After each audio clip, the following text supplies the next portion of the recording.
Hello guys. आज हम पढ़ेंगे chapter 12 electricity, class 10 science CBSE. सबसे पहले जो आपका चार्ज है, charge is the fundamental particle of the atom.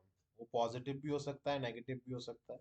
हम सबको पता है जो लाइक चार्जेस है that repel each other, unlike charges attract each other.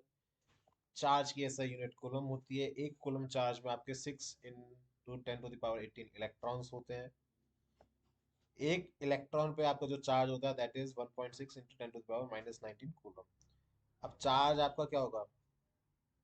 Ni, n is the number of electrons, E is the charge of one electron. Now the term comes current. Current क्या? Rate of flow of charge is known as current. तो current मेरा क्या हो जाएगा? Charge upon time, that is I equals to Q upon T. अब ऐसा unit क्या है करंट का? That is ampere. एक ampere equals to this, 1 micro ampere, 1 milli ampere sorry equals to this, and 1 micro equals to this. Current को हम ammeter से major कर सकते हैं। ये हमेशा सीरीज में लगता है, इसका रेजिस्टेंस लो होता है। अब सीरीज और रेजिस्टेंस हम आगे पढ़ेंगे क्या होता है। अब हमारा आता है पोटेंशियल डिफरेंस। जो work done to move a unit charge from one point to another is potential difference. तो मेरा जो पोटेंशियल डिफरेंस हो जाएगा that is W upon Q. W is for work done and Q is for charge. अब आपको जो इसकी ऐसा unit that is volt. 1 volt equals to 1 joule upon 1 coulomb. तो 1 वोल्ट को हम डिफाइन कर सकते हैं when 1 joule of work is done to carry 1 coulomb of charge, then potential difference is 1 volt. ये आपका वोल्ट मीटर के हेल्प से मेजर किया जा सकता है। उसका रेजिस्टेंस हाई होता है इसलिए पैरेलल में लगाते हैं। अब हम आते हैं कॉमन सिंबल्स पे। ये कॉमन सिंबल्स आपने यहाँ तक के पढ़े हुए हैं। This is for resistance, this is for rheostat and this is for ammeter,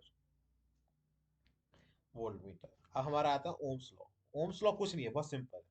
वो ये कहता है वोल्टेज बढ़ेगी तो करंट भी बढ़ेगा। That is voltage is directly proportional to current. तो जब मैं प्रोपोर्शनलिटी का साइन यहाँ पे हटाऊंगा तो मेरा एक कांस्टेंट आ जाएगा आर, जिसे हम बोलते हैं रेजिस्टेंस। ये मेरा वी आई ग्राफ है। सिंपल सा क्वेश्चन है कि जब हमारा करंट बढ़ेगा तो वोल्टेज भी बढ़ेगा। तो एक क्वेश्चन आता है कि if the voltage is doubled in a circuit what will be the effect on the resistance. 99% बच्चे इसका जवाब देते हैं कि रेजिस्टेंस भी डबल हो जाएगा।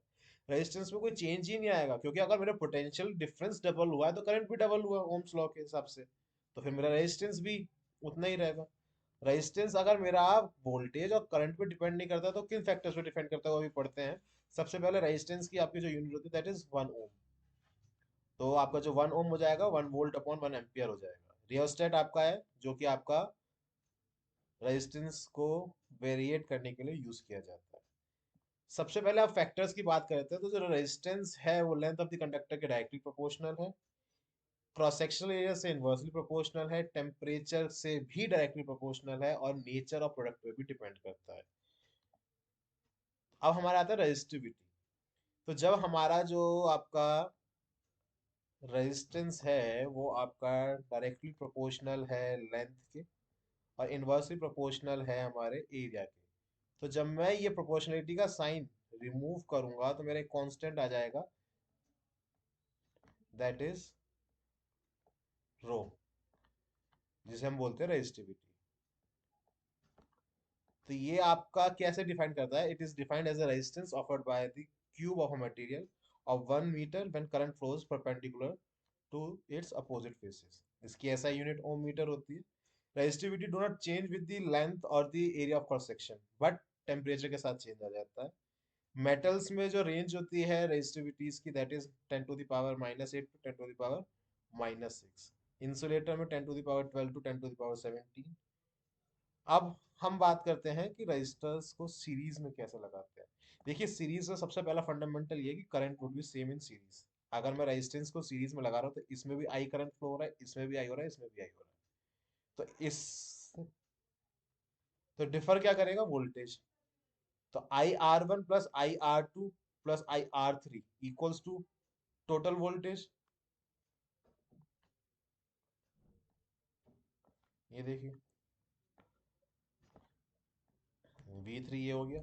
तो टोटल वोल्टेज आपका क्या हो जाएगा? यहाँ से मैं आई कॉमन ले लूंगा, आई इक्वल्स टू आई आर। तो मेरा जो इक्विवेलेंट रेजिस्टेंस आ जाएगा सीरीज में R1 plus R2 plus R3 आ जाएगा। सिमिलरली पैरेलल में आपकी वोल्टेज सेम होती है, करंट अलग अलग होता है। करंट जाएगा यहाँ पे ब्रेक हो जाएगा, आई करंट सपोज करो यहाँ पे आई करंट है। अब जब इस वाली ब्रांच में जाएगा I1 I2 और I3, I1 plus I2 plus I3 is I. ये देखिए, अब मेरा जो आई है वो क्या है, मेरा V अपॉन आर। I1 क्या हो जाएगा, V upon R1 plus V upon R2 plus V upon R3। V common आके कैंसिल आउट हो गया, तो मेरा जो पैरेलल का फॉर्मूला आ जाएगा वही आ जाएगा, इक्विवेलेंट रेजिस्टेंस इन पैरेलल का। अब मेरे एडवांटेजेस क्या है पैरेलल कॉम्बिनेशन के ओवर सीरीज। सीरीज के सर्किट में जब एक कंपोनेंट फेल होगा तो सर्किट ब्रेक हो जाएगा, तो आगे के कंपोनेंट भी काम नहीं करेंगे। बहुत सारे अप्लायंसेज होते हैं जिसको अलग अलग रिक्वायरमेंट होती है करंट की, तो वो सीरीज में लगा ही नहीं सकते। और जो टोटल रेजिस्टेंस होता है पैरेलल में वो सीरीज के मुकाबले कम होता है। If you compare the resistance with series, parallel में आपका रेजिस्टेंस कम होता है। अब हमारा आता है heating effect of electric circuit. कोई भी इलेक्ट्रिक सर्किट प्योरली रेजिस्टिव है तो उसके अंदर हीट आएगी आएगी। तो जो हीट है एक फॉर्म ऑफ एनर्जी है, एनर्जी क्या होता है, power into time. Heat equals to V I T. अब आई की वैल्यू, वी की वैल्यू क्या, आई आर, तो यहाँ से आपका H equals to I R square T. Joule's law of heating की मैं बात करूँ तो ये आपका स्टेट करता है जो हीट प्रोड्यूस होती है रजिस्टर्स में वो डायरेक्टली प्रोपोर्शनल है to the square of the current, directly proportional to the resistance, directly proportional for the time of the current flowing. तो जो मेरा हीटिंग इफेक्ट है वो desirable devices like electric heater, electric iron, electric bulb, electric fuse में use होता है। Heating आपका undesirable devices like computer, computer monitors, TV resistors, refrigerators, इसमें यूज नहीं होता। अब जो हमारा फिलामेंट है इलेक्ट्रिक बल्ब का, हम सबको पता है टंगस्टन से बना हुआ होता है, क्योंकि वो ऑक्सीडाइज नहीं करेगा हाई टेम्परेचर में। High melting point 3380 degree Celsius, 3380 degree Celsius, बहुत हाई है। अब हम इलेक्ट्रिक फ्यूज की बात करते हैं, तो इलेक्ट्रिक फ्यूज एक सेफ्टी डिवाइस है जो कि प्रोटेक्ट करता है इलेक्ट्रिक अप्लायंसेस को in the case of short circuiting. Fuse एक प्योर टिन या फिर अलॉय ऑफ कॉपर या टिन से बना हुआ होता है। फ्यूज सीरीज में कनेक्टेड होता है लाइव वायर के साथ। फ्यूज का लो मेल्टिंग पॉइंट होता है। जो कैप करंट कैपेसिटी होती है फ्यूज की बहुत हायर होती है देन ऑफ द अप्लायंसेस। जब ज्यादा करंट फ्लो होता है तो वो मेल्ट कर जाएगा, ब्रेक कर जाएगा, आगे करंट पास ऑन नहीं होगा। अब हम बात करते हैं इलेक्ट्रिक पावर की। इलेक्ट्रिक पावर आपका क्या है, the rate at which the electric energy is consumed or dissipated in the electric circuit। तो हमें पता है V equals to, sorry P equals to V I. यहाँ पे आई स्क्वायर आर और V square upon R Ohm's law से आया है। अब इसकी जो यूनिट होती है दैट इज वाट। 1 वाट के अंदर 1 वोल्ट और 1 एम्पियर होते हैं। कमर्शियल यूनिट होती है kilowatt hour. 1 kilowatt hour में आपके 3.6 into 10 to the power 6 joule होते हैं। अब किलो वाट पर आवर में कैसे आते हैं, 1 किलो में आपके 10 to the power